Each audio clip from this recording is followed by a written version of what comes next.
Salut les démons, c'est Saikyo. Il est l'heure pour moi de vous proposer mon analyse de la preview de l'épisode 123 de Dragon Ball Super. Le retour des reviews du futur sera pour la semaine prochaine avec l'épisode 124. Je pense que j'ai plus besoin de l'expliquer, je suis en train de rattraper toutes les vidéos que j'ai pas pu faire pendant les vacances, plus les vidéos que je dois faire cette semaine. La review du futur est totalement impossible, même si j'aurais adoré la faire. Mais review du futur ou analyse de preview, c'est pas du tout ça qui va me gâcher le plaisir de vous en parler, vous le savez très bien. Et la preview de l'épisode 123 commence directement dans le bain, c'est le thème de l'épisode, le combat Goku, Vegeta contre Jiren. Et disons que la série Dragon Ball Super fait les choses dans un certain ordre. D'abord Goku contre Jiren, c'est la défaite. Ensuite Vegeta contre Jiren, c'est la défaite. Et maintenant Goku et Vegeta ensemble contre Jiren. D'ailleurs, alerte spoiler dès maintenant, si vous détestez les spoils, vous n'aimez pas ça, cette vidéo n'est pas faite pour vous. Parce que déjà, je vous montre la preview du prochain, et je me sers des spoils que l'on a sur l'épisode aussi, les synopsis et tout. Donc si ça vous plaît pas, je vous salue et je vous remercie d'être passé. Donc, qu'est-ce qu'on voit sur cette image dès le début? On voit Jiren, on voit qu'il ne vole pas. J'ai vu beaucoup de personnes dire non mais là il y a Jiren qui vole, c'est pas normal. Alors, il y a déjà eu des trucs bizarres, comme par exemple Jiren en pleine méditation. Il était en lévitation pendant qu'il méditait. Donc c'est un petit peu comme voler, mais bon. Mais là, en tout cas, le règlement du tournoi est appliqué, en tout cas, les restrictions du tournoi sont appliquées parce que Jiren ne vole pas, mais il s'appuie de rocher en rocher pour se déplacer. Mais j'ai pas envie de vous parler des rochers aujourd'hui, mais de l'aura rouge qu'il y a autour de lui. Cette aura rouge, on l'a déjà vue quelques fois sur Jiren, et je dirais même qu'elle ressemble aussi un petit peu à celle que Toppo nous avait sortie dans l'anime quand il s'était tapé contre Goku. Et d'ailleurs, Toppo a sorti cette même aura très récemment dans la version manga de Dragon Ball Super, dans les chapitres, et au moment où Toppo a utilisé cette aura, il a été fait mention du fait que Toppo dégageait du ki divin. Donc même si l'anime ne l'a jamais dit, est-ce que Toppo et Jiren ont du ki divin? Ça c'est très important. Mais bizarrement l'anime n'en parle pas. Bon, en tout cas c'est clair que cette aura rouge est signification d'une élévation du niveau de pouvoir et de ki de Jiren. Ça a été le cas pendant la méditation parce que c'était une forte concentration de son ki et de trouver le bon équilibre esprit-corps, etc. Et ça peut être aussi synonyme d'ultra instinct, pourquoi pas. Et c'est synonyme de power-up tout court, parce que quand par exemple Goku Ultra Instinct s'était tapé contre Jiren, à la fin du combat, cette aura rouge, elle était dessinée autrement, parce que c'était pas le même animateur et dessinateur, mais c'est la même chose. Elle était ressortie du corps du Jiren qui avait bloqué le coup de poing de Goku. Donc quand Jiren augmente et fait appel à plus de pouvoir, oui, il y a cette aura rouge autour de lui, même si l'anime n'a pas pris le risque de nous expliquer ce que ça pouvait être ou pas. Donc les plans s'enchaînent et on voit une tête sur Goku, on voit Jiren qui fonce encore avec la fameuse aura rouge, et on voit directement que aussi bien les dessins et l'animation ne sont plus du tout du même niveau que ceux de l'épisode 122. Alors, j'ai vu qui est au staff et tout ça de l'épisode, franchement c'est des très bons animateurs qui sont sur l'épisode, c'est pas non plus de la merde, c'est des gens qui connaissent bien leur métier, etc. et qui font du bon travail, mais c'est vrai que quand on passe d'épisode 122 à épisode 123, ça risque de piquer aux yeux. Mais je m'attends quand même à quelques bonnes surprises, parce que rappelez-vous, quand on est passé du combat Goku contre Jiren, qui était magnifiquement bien animé, etc., et on s'était dit la même chose pour le combat entre Hit et Jiren, on s'était dit merde, l'animation va redescendre, c'est Hit et Jiren, mais bon, ça risque d'être moins beau. Oui, c'était moins beau, mais quand même c'était très joli à voir, le Hit contre Jiren. Donc je ne me fais pas trop de soucis, et je pense que cet épisode 123 sera moins joli que le 122, c'est évident, mais qu'il sera quand même nettement bien réussi, et qu'il fera partie des tops en termes de dessin de ce qu'on a pu avoir dans la série. Rien d'exceptionnel, mais voilà, quelque chose qui remplit super bien son travail. Et là, on voit en fait que c'est du tabassage pur et simple, donc sur cette image-là, je pense qu'on est plutôt en début de combat, et que là, Jiren décide d'en finir dans pas très longtemps. Après tout, c'est normal que Jiren ait besoin de faire appel à un petit peu plus de pouvoir que d'habitude, tout simplement parce que, aussi bien Goku et Vegeta, ont fait preuve de plus de pouvoir sous leur forme Blue. Donc Goku doit opposer une résistance un petit peu supérieure à précédemment à Jiren, ça ne m'étonne pas du tout. D'ailleurs, à ce même moment-là sur l'image, il y a Goku qui dit « Mon défi ou mon combat contre Jiren échoue, et je ne suis pas bien ». Ça dépendra des traductions que vous avez, mais en tout cas ça dit ça. Donc clairement, et après je parlerai un petit peu des spoilers, on a la première réponse, c'est que le Goku contre Jiren tout seul ne va pas fonctionner, de toute façon c'est normal. Pour le moment, il n'y a aucun déclencheur d'Ultra Instinct pour Goku. Qu'est-ce que peut faire Goku pour le moment au mieux? Du SSJ Blue Kaioken, Jiren est déjà passé et a ravagé ce genre de choses. Donc c'est normal que tout seul il perde. Après ces plans-là sur Goku et Jiren, eh bien quelque chose de très intéressant, on a Vegeta. Vegeta avec son bras qui est en train de bouger, et on voit que Vegeta, même s'il a été laissé pour mort, eh bien il revient, il se remet debout. Alors qu'est-ce qui va faire que Vegeta va pouvoir se remettre sur pied? Parce que regardez ce plan, c'était fin d'épisode 122, il avait les yeux vides. Quand un personnage est comme ça dans Dragon Ball, normalement il n'est pas prêt de se relever. Alors c'est vrai que Dragon Ball Super accélère énormément les choses, tout va plus vite. Regardez l'arc Mirai Trunks du début à la fin, on nous aurait fait la même chose dans Dragon Ball Z, ça aurait duré beaucoup plus de temps. Je veux dire bien sûr d'épisodes ou de chapitres et tout ça. Donc, est-ce que c'est juste cette mauvaise habitude de Dragon Ball Super d'aller vite qui revient, ou est-ce qu'il y a une explication? Parce que c'est bien beau la fierté, mais quand tu es tombé dans le coma ou je sais pas quoi, la fierté, elle est pareille, je veux dire, elle est pas censée pouvoir te réveiller. D'accord, c'est un animé, un manga, c'est pas la première fois qu'on verra ce genre de choses dans une œuvre de fiction et tout ça, mais c'est vrai que c'est quand même un petit peu bizarre de savoir comment Vegeta va pouvoir revenir à lui-même. Est-ce qu'il va revenir à lui-même juste comme ça? Ça me ferait bizarre de dire il s'est reposé 1 minute au sol, là il était à moitié KO, et là ça y est, tout va bien. Bon, en tout cas oui, Vegeta est debout, et là on le voit sous sa forme aux cheveux noirs, et d'ailleurs, petite précision, c'est pas une prédiction mais presque, mais je pense que les scénaristes doivent trouver quelque chose pour faire en sorte que Vegeta ne se fasse pas éliminer. Parce que, regardez bien la scène, Goku est là sur le côté, Vegeta est au milieu, il est foutu complètement, et Jiren lui il est là, beau gosse, tranquille, voilà, tout va bien. Donc normalement, si tu es dans le tournoi du pouvoir, qu'est-ce qu'il te reste à faire? Eh bien, éliminer Vegeta. Tu vas, tu lui fous un coup de pied, il part dans le monde du vide, il est téléporté, et voilà, il devient ce qu'il devient. Donc je pense tout simplement que Jiren va vouloir éliminer Vegeta en début d'épisode 123, mais que Goku va s'interposer, il va repousser une attaque de ki ou bloquer son coup de pied ou je sais pas quoi, et qu'à partir de là, bien Jiren va devoir se taper contre Goku si il veut éliminer Vegeta. C'est pas trop un problème pour lui, Jiren sait qu'il est nettement supérieur à Goku pour le moment. Parce que oui, si en début d'épisode 123, Jiren se tourne face à Goku et lui dit allez viens on se tape et qu'il calcule même pas Vegeta au sol, ça veut dire que Jiren ne fait pas son taf d'éliminer des adversaires et c'est vraiment bizarre. Bon, ensuite on a un plan assez bizarre et assez drôle, j'ai envie de dire aussi. On a Jiren de dos, et on a Goku au fond qui court, et en plus bon c'est drôle parce qu'on a vraiment l'impression qu'il court comme un ninja dans Naruto, les bras en arrière. Et si vous voulez, je pense que cette scène-là, ça fait référence à ce à quoi on a eu droit dans les spoilers. Les spoilers très récents du magazine japonais Animage nous ont dit que Goku allait balancer des Kien-san comme si c'était des mines anti-personnelles. Donc regardez bien ces plans, on a Goku qui court partout. Est-ce qu'à ce moment-là, il ne serait pas en train de distiller des petits fragments de son ki un petit peu partout sur le terrain? Mines antipersonnelles, c'est des mines qui sont sous le sol. Quand vous posez votre pied dessus, vous explosez, je préfère le préciser. Sachant que c'est une bonne technique étant donné que dans le tournoi du pouvoir, on ne peut pas voler. Donc la seule solution pour Jiren, c'est soit de marcher dedans, soit d'arriver à sauter et à se propulser beaucoup plus loin sur l'arène. Donc à ce moment-là où Goku court autour du Jiren, j'ai vraiment l'impression qu'il prépare son piège, ce genre de choses, et regardez l'œil de Goku qui se dirige vers le sol, il regarde par terre, on le voit clairement. Juste après, on a ce plan-là. Alors j'ai vu des tas de sites, de Facebook, de Twitter, de vidéos aussi, je regarde pas trop les vidéos, mais j'ai vu les titres et j'ai vu les miniatures et tout, dans lesquels les gens disaient qu'ils étaient sûrs que l'image là que je vous mets sous les yeux, ça correspond à Vegeta qui ressort avec un power-up. En gros, je vous la fais en bref, mais ce que j'ai vu, ou ce que j'ai lu, ou ce que j'ai entendu, c'est que Vegeta est au sol, il est KO, d'un coup il se relève, il passe SSJ Blue, et comme il y a écrit là, sur l'écran, je vais vous afficher avec des sous-titres, Vegeta passe à un pouvoir supérieur au Blue, et donc les petites étincelles que l'on voit au sol correspondent à cela. Alors oui, Vegeta va dépasser le Blue, il va avoir une nouvelle forme machin, mais l'image que vous voyez sous vos yeux, je ne pense pas qu'elle ait un lien avec Vegeta, malgré ce qu'il y a écrit en bas dans les sous-titres, parce que vous savez que les previews, on vous met des images et du texte, enfin du dialogue, qui ne sont pas coordonnés ensemble. C'est le but des previews, de teaser les gens, mais de les perdre aussi sur ce qui va se passer, de faire en sorte qu'on se dise mais merde, qu'est-ce qui va se passer, je comprends pas. C'est ça le but d'une preview, te donner envie de voir, pas de tout révéler. Donc je pense que là, Jiren de dos avec des petits machins bleus au sol, je pense que les petits machins bleus au sol correspondent aux mines antipersonnelles de Goku. D'ailleurs, j'ai même l'impression qu'on est sur une perspective, un point de vue de Goku. Ça fait un petit peu délire Sharingan, mais on se rappellera que normalement le ki divin ne peut être senti que par ceux qui possèdent du ki divin. Jusqu'à présent, on ne sait pas si Jiren possède du ki divin ou pas.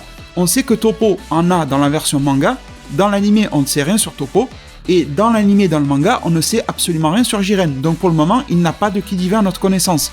Donc Goku aurait l'avantage de pouvoir percevoir le ki divin. Ce qui veut dire, si vous m'avez bien suivi, c'est que si Goku se met à cacher un peu de son ki divin pour faire des bombes antipersonnelles un petit peu partout au sol, il sera les seuls à pouvoir les voir. Rappelez-vous par exemple dans Naruto Shippuden, le combat Sasuke contre Deidara. Sasuke après il arrivait à percevoir le chakra, j'allais dire le ki, le chakra qui était dans les bombes de Deidara.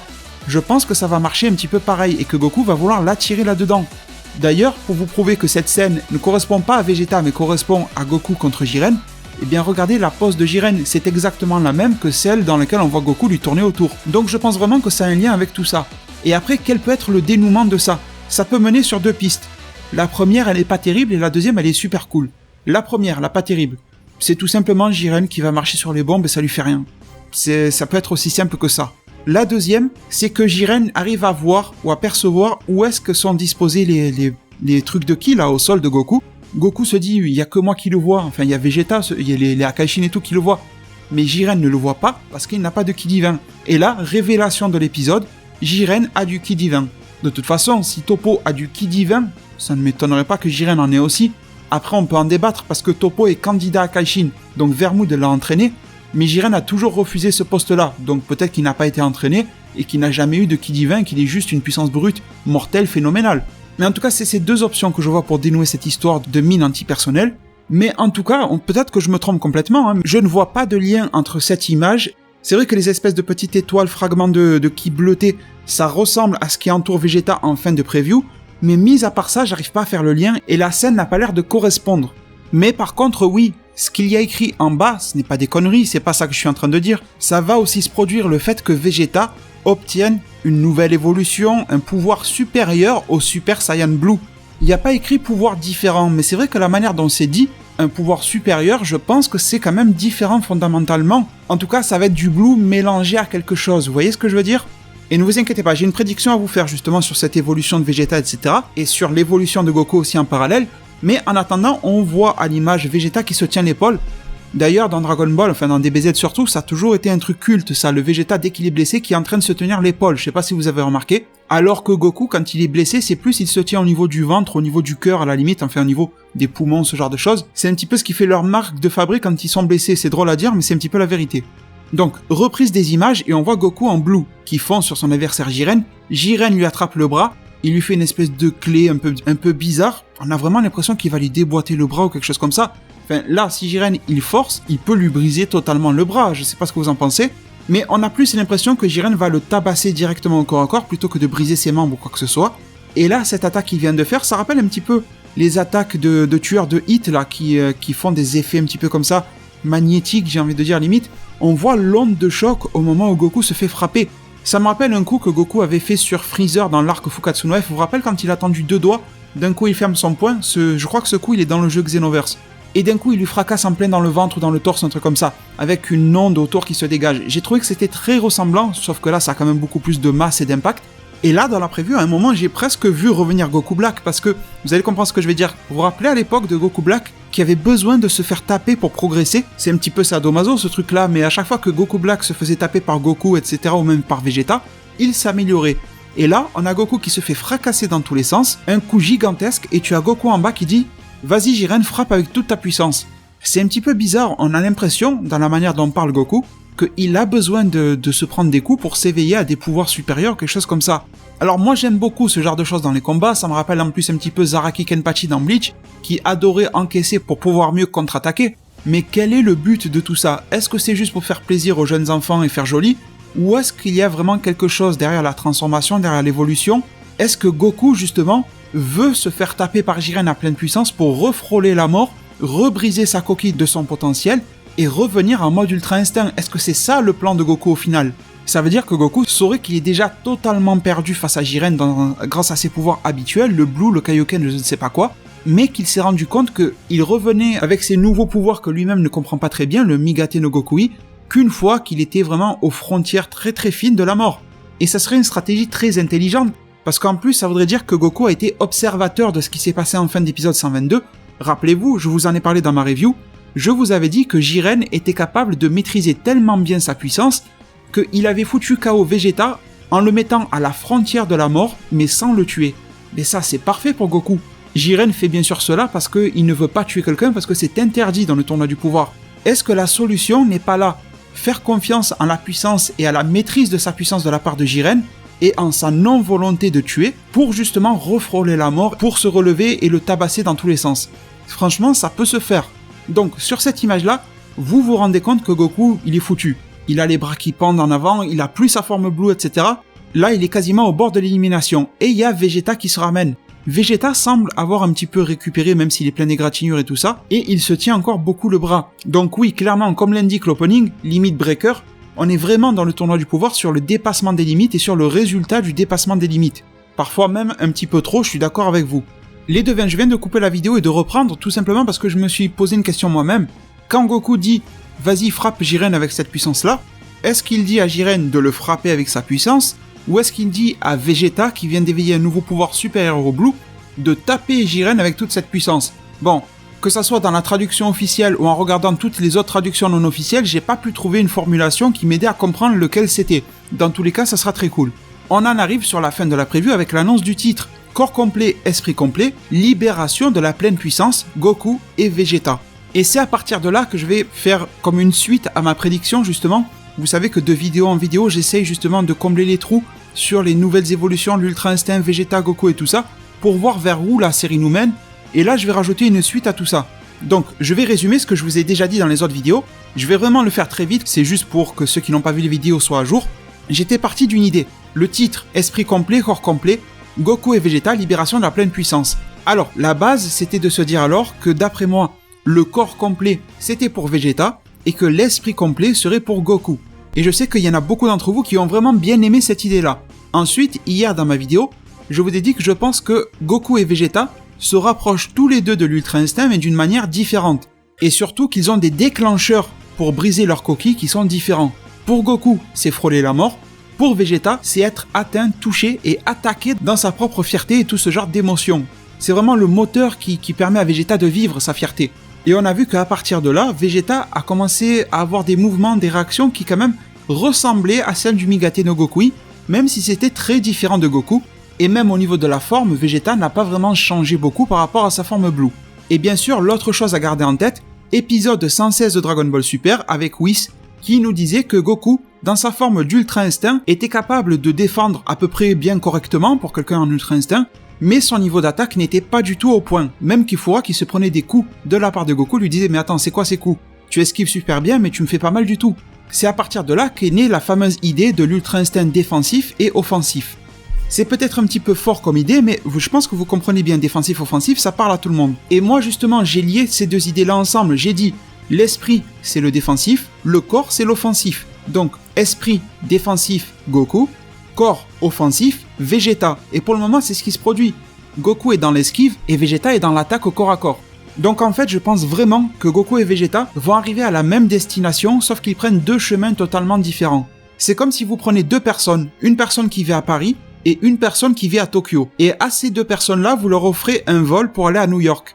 Au final, ils vont arriver à New York tous les deux. Vous pouvez même leur prendre une date de vol qui va correspondre pour le même jour, quasiment même la même heure d'arrivée. Mais pourtant, ils ne seront pas du tout passés par les mêmes endroits de la Terre, enfin. Leur avion n'aura pas survolé les mêmes zones de la Terre, mais la destination est la même. Je pense que c'est exactement ça qui est en train de se passer avec Vegeta et Goku.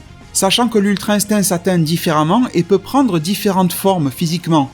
Et quand on avance dans l'épisode, on voit alors que Vegeta est en blue mais qu'il continue de power up et on voit qu'il a de fortes émanations de ki. J'ai vraiment l'impression que ce plan-là que vous voyez ici, il nous montre bien sûr Vegeta qui power up en blue, mais il a vraiment pour but de zoomer sur les fuites de ki. Les fuites de ki, c'est quoi? C'est le principal problème du SAJ Blue. Et quelle est la solution à ça dans la version manga depuis le chapitre 24? C'est le Super Saiyan Blue maîtrisé. Dans le manga, aussi bien Goku et Vegeta maîtrisent le Super Saiyan Blue maîtrisé. Donc j'ai vraiment l'impression déjà que Vegeta va power up pour diminuer ses pertes de ki et en même temps bien sûr pour augmenter. On voit que Jiren observe Vegeta dans cette situation là et là on arrive sur les derniers plans de la preview et on a Goku Blue au premier plan qui est entouré de son aura de Kaioken et derrière on a un Vegeta Blue mais un Vegeta Blue qui est quand même très particulier. Ça justement c'est la nouveauté et je vais mettre encore à jour ma prédiction grâce à tout ça. Alors déjà sur ce plan-là, qu'est-ce qu'il faut voir? Il faut voir et comprendre et admettre que Vegeta a changé. C'est clair et net. Si vous allez voir la version animée, vous le verrez encore plus. Son aura est devenue encore plus bleutée sur l'extérieur et beaucoup plus blanchâtre vers l'intérieur. Il y a ces espèces de paillettes, de petites étoiles, etc. qui montent. Et en plus dans son aura, si vous la regardez en version animée, vous le verrez encore mieux que là sur un plan fixe. Désolé, à cause des droits d'auteur, je ne peux pas faire de version animée. Eh bien vous verrez qu'il y a cette espèce de flux de ki ou je ne sais pas quoi, qui est typique de l'Ultra Instinct. La seule fois où on l'a vu apparaître ailleurs, c'est quand Goku s'est transformé en SAJ God face à Kale et Caulifla. Donc c'est un petit peu un casse-tête, mais bon, en gros c'est quand même typique de l'Ultra Instinct de Goku. Sauf que là il faut bien se rendre compte d'une chose, c'est que regardez les yeux de Vegeta, ils sont toujours bleus. Pleinement bleus, il n'y a aucune pupille. Alors que quand on regarde le dernier plan du nouvel ending de DBS, Lagrima, on voit que Vegeta a des pupilles sous sa forme bleue qui a l'air un petit peu plus bleutée, des reflets au niveau de ses cheveux et tout ça. Donc je pense que la forme de Vegeta que vous voyez dans l'ending est une forme finale ou plus avancée de ce qui se passe en épisode 123. Sûrement que cette image-là de l'ending de DBS correspond à la forme qu'aura atteint Vegeta en l'épisode de 126. Si vous avez lu les spoils, vous savez, voilà, l'évolution de Vegeta, etc. Donc là, on a une forme d'évolution de Vegeta qui, d'après moi, elle est intermédiaire. Et je pense qu'à ce niveau-là, Vegeta vient d'atteindre un équivalent du Goku Blue Kaioken x20. Je pense qu'ils sont à peu près à égalité sous ces formes. Et que Vegeta a enfin, j'ai envie de le dire, pu rattraper Goku sous sa forme Kaioken. D'ailleurs, si vous n'êtes pas convaincu que le Blue de Vegeta a changé, comparez. Regardez, il y a Goku Blue à côté et il y a Vegeta Blue à gauche. Vous voyez bien que l'aura et tout, ça n'a plus rien à voir. Alors, où est-ce que je veux vous mener avec tout ça ? Tout simplement que Goku, quand il est en Ultra Instinct, eh bien il a les cheveux noirs. Il n'a pas de transformation, pas de SSJ1 ni de Blue. Mais par contre, bizarrement, il a une drôle d'aura bleue qui l'entoure. Et on a même vu que dans les images promotionnelles, Goku avait du ki bleu plus du ki rouge. Pour le moment, ça n'est pas expliqué et on va en rester juste sur le ki bleu, sinon on va se perdre. Si on reprend l'idée que je vous disais tout à l'heure, qu'ils vont arriver à la même destination, mais en prenant des chemins différents. Un le corps, l'autre l'esprit, etc. Vous avez tout en tête.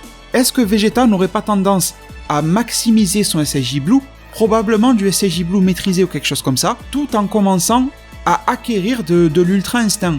Voilà, je vais parler avec des pourcentages. 80% de SSJ Blue, 20% d'Ultra Instinct pour Vegeta. Et quand vous prenez Goku de l'autre côté, ça serait 80% d'Ultra Instinct et 20% de Blue, vu qu'il a le bleu qui sort de lui. Enfin, de Blue ou de Ki divin, ça revient au même. Je sais que c'est une idée qui a l'air un peu folle, mais dans la vie déjà faut tenter des choses, faut pas avoir peur, et je pense pas que ça soit si incohérent que ça. D'ailleurs pour moi c'est clair que le Vegeta que vous voyez ici, pour moi c'est clairement plus que du Super Saiyan Blue Full Power ou maîtrisé pour une bonne raison. Rappelez-vous des spoils d'épisode 123, je vous les ai présentés il y a une semaine à peu près. Dedans, on nous disait que en épisode 123, celui dont on parle là aujourd'hui, Goku va passer en Super Saiyan Blue Full Power. Et pourtant, quand vous regardez l'image qu'il y a à droite, le Blue de Goku n'a pas bougé en termes de sensation, d'aura ou quoi que ce soit. Et même quand vous regardez le Blue du manga, il y a moins d'émanation de ki, ce genre de choses, mais c'est quand même très très similaire. Il n'y a pas de changement de grain dans l'aura, il n'y a pas de variation de couleur dans l'aura, et il n'y a pas de pupille non plus qui apparaît, il n'y a pas une coloration différente des cheveux dans le manga. Le manga reste un petit peu différent de l'anime, mais c'est la seule source de comparaison officielle que l'on a aujourd'hui. Et c'est quand même ce qui exprime aussi la volonté de Toriyama, c'est aussi le manga. Donc, à partir de là, je suis de plus en plus convaincu que Vegeta va atteindre quelque chose comme le Blue maîtrisé ou le Blue Full Power du même niveau que Goku, sauf qu'il va mixer là-dedans 20%, enfin je dis le pourcentage au hasard, d'Ultra Instinct. Parce que comme je vous l'ai dit, l'Ultra Instinct est propre à chacun. Celui de Beerus, celui de Whis, celui de Goku et hypothétiquement celui de Vegeta ne se ressemblent pas. Et autre élément qui me fait comprendre et savoir que cette forme de Vegeta n'est pas la forme finale, vous savez, celle avec les pupilles et tout ça, tout simplement parce que les spoilers d'épisode 123 nous ont déjà donné le résultat de l'épisode. On sait que Goku et Vegeta vont perdre, même en combattant ensemble face à Jiren. Il est tellement fort que même en alliant leurs forces, ils ne peuvent pas y arriver. Et c'est pour ça que je vais aller un cran plus haut en vous parlant, mais très vite fait, et surtout en vous posant une question sur le cas de Végétaux. Végétaux, on en a beaucoup parlé, beaucoup sont d'accord, beaucoup ne sont pas d'accord, etc. Mais c'est vrai que quand on voit que Vegeta prend un chemin et Goku prend l'autre, et que chacun ont leurs qualités et leurs défauts, on comprend que Végétaux serait le guerrier parfait, le guerrier mortel bien sûr. J'ai une question pour vous, et c'est en réaction à ce que vous m'avez dit. Il y en a beaucoup qui m'ont dit que, d'après eux, Végétaux n'aura pas lieu dans le tournoi du pouvoir, parce qu'il faut se rappeler de Végétaux Blue, qui n'avait pas duré longtemps à cause de sa forme Blue et tout ça, qui l'épuisait, enfin qui vidait ses réserves d'énergie, et du coup il avait très vite défusionné. Et là vous avez raison, mais justement, on sait que si Végétaux apparaît, ça sera vers la fin du tournoi du pouvoir. Et là il nous reste que quelques minutes de tournoi du pouvoir. Et je pense que vous comprenez où je veux en venir. Ça veut dire que là on est à l'épisode 122-123. Mais au moment de l'épisode 126, 127, voire même 130, il nous restera combien de tournois? 2, 3 minutes? Peut-être même qu'une seule minute? Eh bien, même si Végétaux ne durera pas longtemps, en dernier recours, dans les 2 dernières minutes de tournoi, eh bien, ça me paraît tout à fait logique qu'il puisse apparaître et se faire défusionner ensuite. Son apparition ne sera pas ridicule, vu qu'en ce moment, un épisode égale 1 à 2 minutes. Donc, vous voyez que ça peut vraiment rentrer dans les cases. Dites-moi ce que vous pensez par rapport à tout ça. Voilà où est-ce que j'ai pu faire avancer cette équation jusqu'à aujourd'hui. Dites-moi en zone commentaire si vous êtes d'accord ou pas avec ça. Et c'est avec ce plan sur Jiren et une énorme hype pour la fin de semaine que je vous laisse dans cette analyse de preview d'épisode 123. Pour information, je sais pas si tout le monde sera resté jusqu'à la fin, j'espère que oui, je vous en remercie. Les reviews Boruto, les spoils Boruto sont prévus. Voilà, là pour le moment j'essaie de me mettre à jour sur DBS et après Boruto va débarquer aussi. Il va y avoir une, voire même 2 vidéos sur le vœu de Jiren. Une version plus analyse et une version un petit peu plus cool pour vous donner un indice. Il va y aussi y avoir la vidéo sur l'analyse de l'ending Lagrima de DBS, on se reparlera de la nouvelle forme de Vegeta. Beaucoup de choses sont prévues par rapport à DBS et par rapport à Boruto et d'autres nouvelles choses qui ne sont encore jamais arrivées sur la chaîne. Dès que possible, la reprise des vidéos, la collab, ça me tient vraiment à cœur. En tout cas, maintenant les devins, je vous remercie vraiment du fond du cœur pour tous vos soutiens, d'être restés jusqu'à présent. Vos likes, vos j'aime, c'est super important sur la vidéo. Prenez tous maintenant très bien soin de votre futur et à plus pour de prochains arts divinatoires.